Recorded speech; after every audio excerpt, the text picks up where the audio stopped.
Those of you who don't know who I am, my name is Cameron Harris.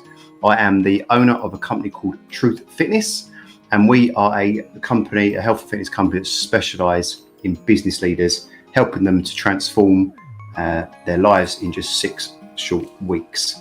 So I'm really excited actually, because we've been doing a lot of work recently on our branding, our rebranding, which is going to be coming out probably in the next couple of weeks, if not within the next month. So that's really exciting. But you're going to hear us talking more and more about what makes us different as a company, and why you guys should be checking us out if you're a business leader. So I know it's 8 o'clock in the morning. I know it's a kind of a funny time for people. You've probably got a piece of toast in the mouth, trying to get out the door, trying to get the keys in the car, trying to get the kids out, etc. So what I'm going to do today is do a half an hour live webinar, live talk, live show, whatever you want to call it.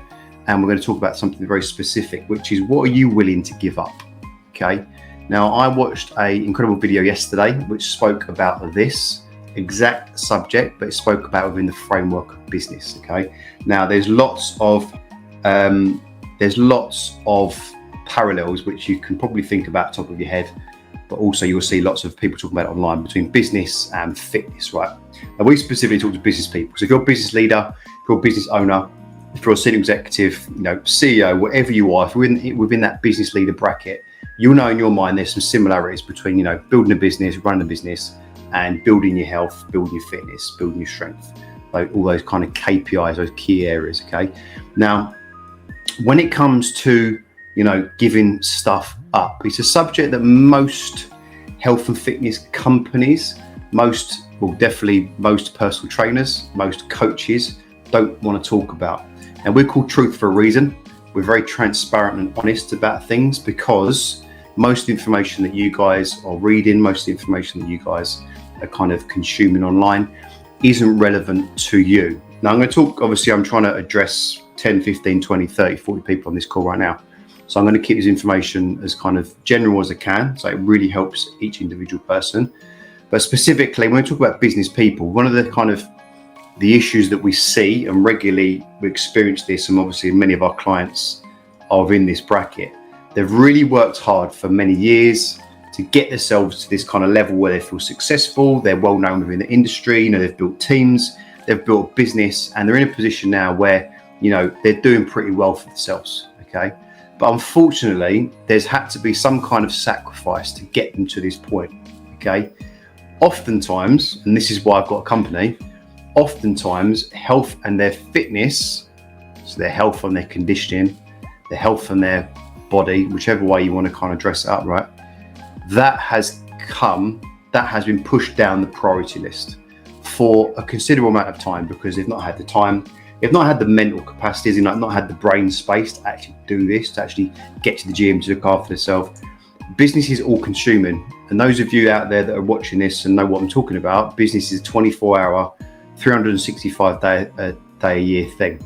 And those that say it isn't aren't really doing it properly, because when you really get obsessed by success and by building something really special, which I'm sure you guys are all doing the same kind of thing, it is in your mind all the time. It absorbs all of your energy, it absorbs all of your mental focus. Okay, so what happens is you're only trying to, you're trying to unfocus on business to spend time with family, to see your friends, whatever that looks like, right?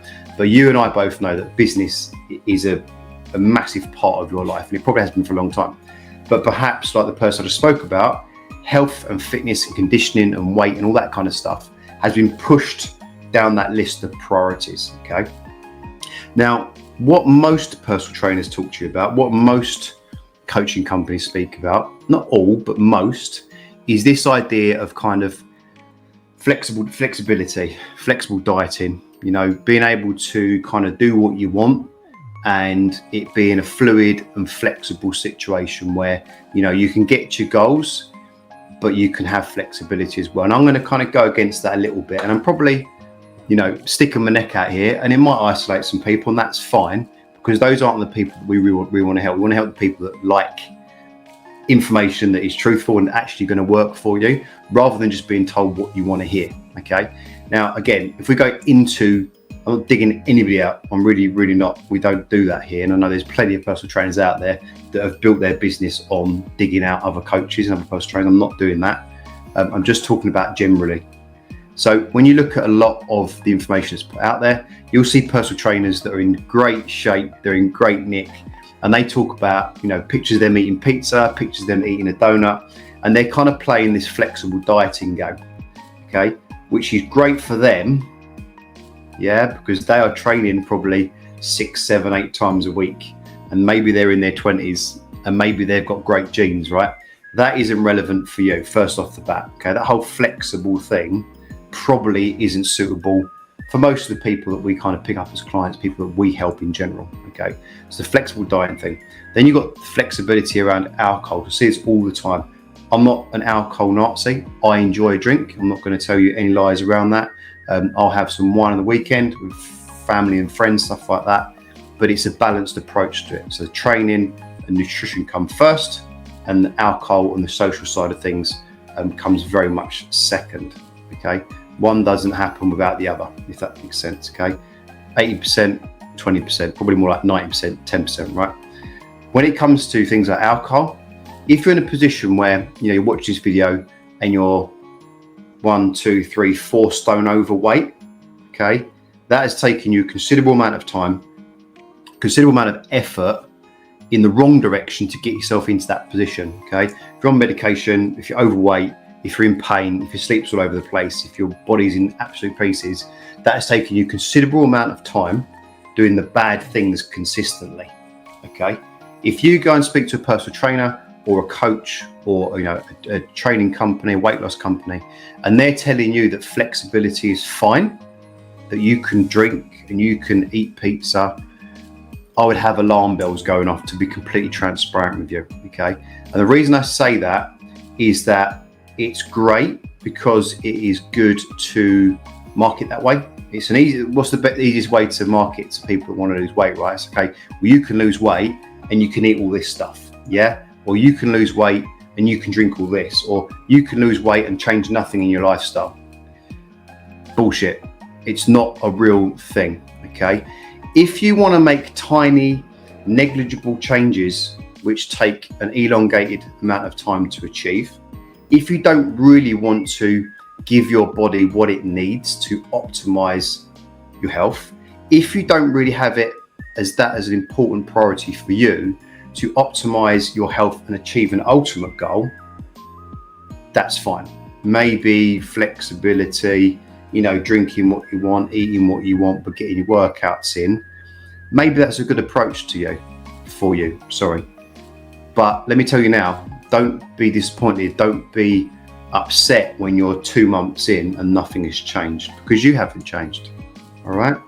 In business, in business, you sacrifice stuff. You sacrifice things. You sacrificed sleep. You sacrificed going to the friend's party. You sacrificed being late to your son's birthday. You sacrificed holidays, to get to where you are. That's what made you successful, right? The same thing with health and fitness. If you really want to improve, you really want to get the goals that you want, you are going to have to give up some stuff, okay? And people that tell you otherwise, again, I would be very concerned about that kind of advice that you're getting, okay? So when it comes to, what are you willing to give up? I'll give you some examples, okay? Now, as I mentioned, alcohol and food are probably the 2 biggest areas that you're going to have to look at if your goal is optimizing health and losing weight. Simple, right? Okay. What it doesn't mean is that you can never have a drink again, ever again in the history of the world. That's not a thing. It also doesn't mean that you can't ever have a naughty treat. It doesn't mean you can't ever go to have cake. It's not what I'm saying to you.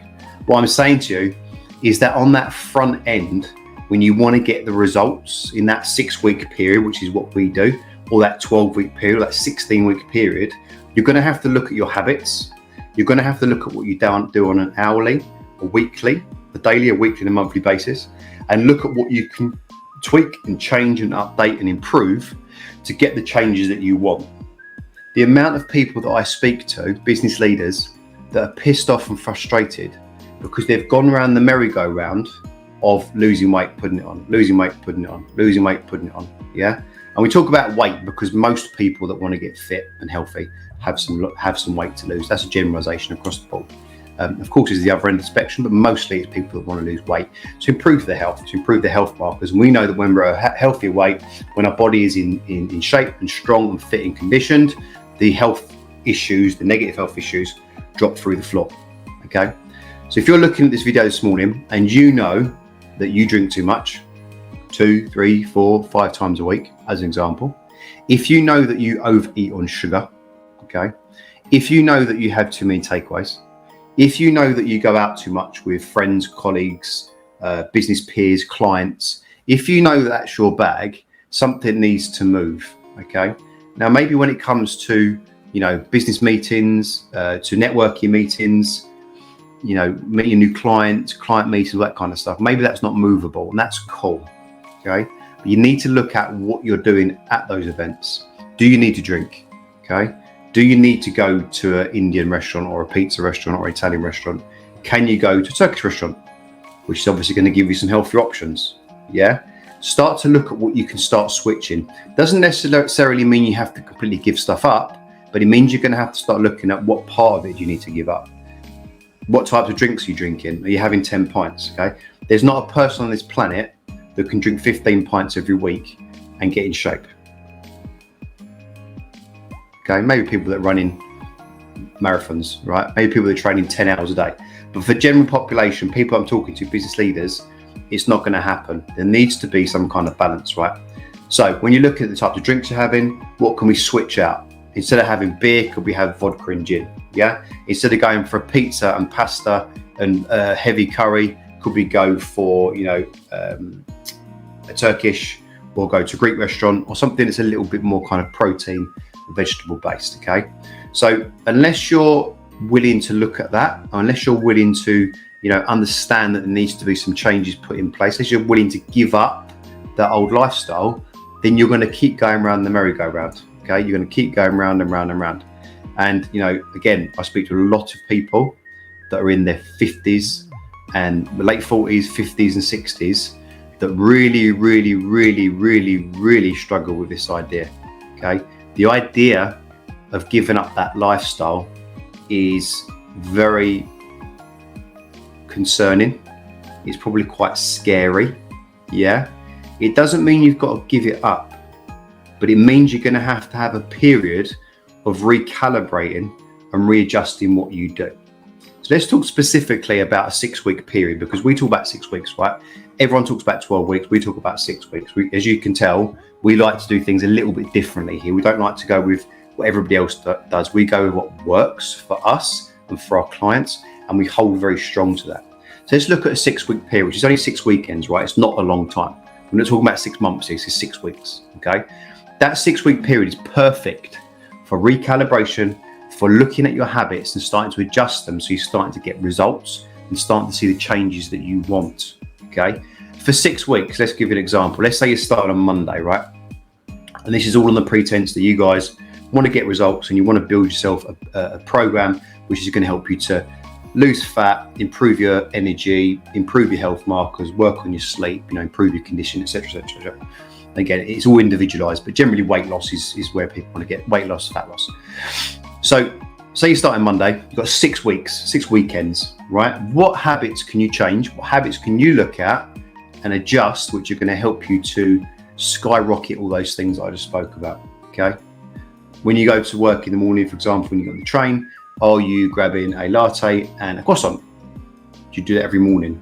Can we switch that out for something a little bit healthier? So high protein, high fat, maybe you can, do yourself some eggs before you leave the house as a change, yeah? Get up a little earlier and actually do yourself some eggs. Maybe you can pre-prepare some eggs, something like that, right? When you get to the station, do you jump straight into a cab to get to the office? Could you walk? Could you make that a habit that you start to change and adjust, okay? On a Wednesday, do you always meet your friend down the pub for a couple of pints on the way home, or a bottle of wine on the way home from the office? Or do you do it on Thursday, which is generally where people go out in the city? Can we look at that and can we say, right, well, instead of doing that, what I'm going to do is I don't really want to skip it because I still want to see my friend. So maybe we can switch that out for some gin and slimline tonics. So you aren't getting that sugar you aren't having as much sugar and energy and extra calories into your diet. Maybe that could be a switch. Or maybe you don't do that for 6 weeks. Who knows? Maybe you have every 2 weeks, you have a team night out. Maybe you don't have to go. Or maybe you can switch the types of drinks out that you have. Maybe you could change the venue. So instead of doing it somewhere which is very beer and pizza type place, you can look at somewhere which is more of a gin and slimline, vodka slimline type place with some better options for food. Okay. When it gets to the weekend, you watch the football and go and have 10 pints and have a kebab. So what you can see is over that 6 week period, there are some simple switches that you can make. It doesn't necessarily mean you've got to stop doing them. It just means you've got to change the way you do them. Okay. Gold standard is that you stop doing them. That's gold standard, right? That's for the next 6 weeks. You don't do those things. All right. Now, you'd be surprised at the amount of people that if you spoke to your friends, your family, your peers, your colleagues, your team, said, guys, as of Monday, I am on a 6 week program, which is really focused on me getting healthy because I'm concerned about my health and I really want to start focusing on it for myself, for you guys, for my family and for my friends and for my kids. You would be surprised at how many people go, good on you, well done, fantastic, we're going to support you through this 6 weeks. Okay. If you just had the cojones to say that, you would be so surprised at how many people are supportive. Okay. And that means for the next 6 weeks, you've got a weight off your shoulders and you go, right, I'm on this now for the next 6 weeks. Okay. And the reason that 6 weeks is so powerful, because in that period, you're going to start building new habits. And it's only 6 weeks. Okay. So when you come out the other side of the 6 weeks, and if you have been really restrictive, which is that gold standard, right? When you do come out the other side, maybe you won't be like what you were at the start. Maybe you won't be like what you were at the middle, right? Maybe the full-time restriction isn't realistic, and it's not realistic for most people. It's not realistic for me. I'm not that way inclined. Many people, a small minority of people can be that restrictive for life. Okay, hey Jamil, but we're all human, so we're going to have some flexibility. We're going to have some kind of enjoyment in life if that's how we want to live, right? That's fine. But I guarantee you, for that 6 weeks, if you become more restrictive, if you start to look at all your habits and look at what you're doing, the way you're doing things, when you come out the other end, you'll 100% be a different person to when you went in. Doesn't necessarily mean you're going to be a monk at that point, but you will be different than when you went into it. Guarantee it. It's only 6 weekends. It's not a long time. Okay. Now, on to the next point that I want to make. There is never, ever a good time to do this. Okay. There's never a good time to do this. There's never a good time to do this. There's never a best time to do this. In fact, the only best time to do this is right this second now, is to start. Okay. Again, I talk to so many business leaders, so many CEOs, managing directors, people that are extremely busy. They're always looking for the right time to start. It doesn't exist, guys. It doesn't exist. You have to start now. Because all that happens, and I've seen this so many times, is you say, I'll wait for the perfect time, and you lose days and weeks and months. And in some cases, you lose years. And oftentimes I see people pissing around, messing around, running around in circles for a long, long time. And unfortunately, life is finite. You only get one.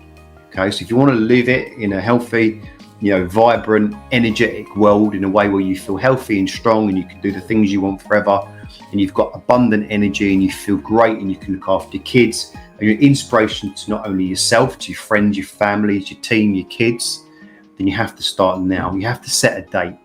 Okay, the whole paradox around I wait till Monday or wait till the new year or wait till the time is perfect is utter tosh. It just doesn't exist. You have to start now. At some point, you're going to have to dip your toe in and give it a whirl. Okay, because who knows? It might just change your life.